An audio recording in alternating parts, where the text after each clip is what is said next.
MBBS বা BDS degree ছাড়া নামের আগে কেউ ডাক্তার লিখতে পারবে না। 91 বার পেছানোর পর উচ্চ আদালতের এমন রায়ে খুশি যশোর মেডিকেল কলেজ হাসপাতালের শিক্ষার্থী ও ইন্টার্ন চিকিৎসকরা। বুধবার সকাল 11টায় কমপ্লিট শাটডাউন কর্মসূচি ঘোষণার ঘণ্টাখানেকের মধ্যে এমন রায় আন্দোলনকারীদের উচ্ছ্বসিত করেছে। আমরা হাইকোর্টের রায় সম্পর্কে জানতে পেরেছি, সেখানে স্পষ্টভাবে বলে দেওয়া হয়েছে এমবিবিএস এবং বিডিএস ছাড়া কেউ বাংলাদেশে ডাক্তার প্রিফিক্সটি ব্যবহার করতে পারবে না।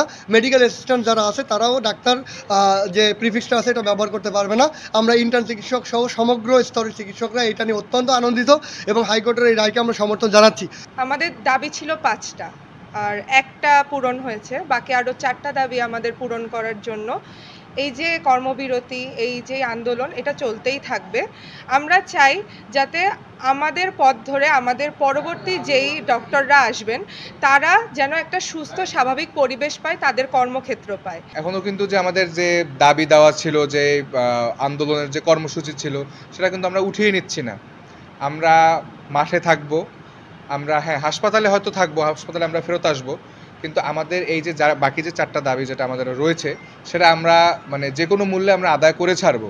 এ রায়ের মাধ্যমে দীর্ঘদিনের অপচিকিৎসার গ্লানি থেকে চিকিৎসকরা মুক্ত হলো। দ্রুত রায় কার্যকর ও বহাল থাকবে বলে আশা তাদের। আমাদের ডাক্তার সমাজ যে অনেকদিন ধরে এটা নিয়ে একটা গ্লানিতে ভুগছিলেন, সেটা আজকে থেকে মুক্ত হলো এবং আশা করি এই রায়টা বহাল থাকবে এবং কার্যকর হবে।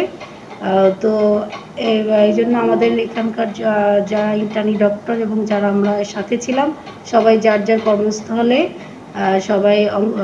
কর্মস্থলে কাজ করছেন, কাজ শুরু করেছেন এবং স্বাভাবিকভাবে কাজ চলছে।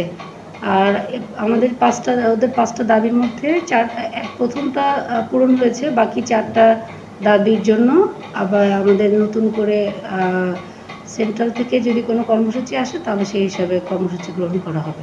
5টি দাবির মধ্যে প্রথমটি পূরণ হওয়াতে কাজে ফিরলেও বাকি 4টি দাবি আদায়ে মাঠেই থাকবেন শিক্ষার্থীরা। Bangla affairs news desk.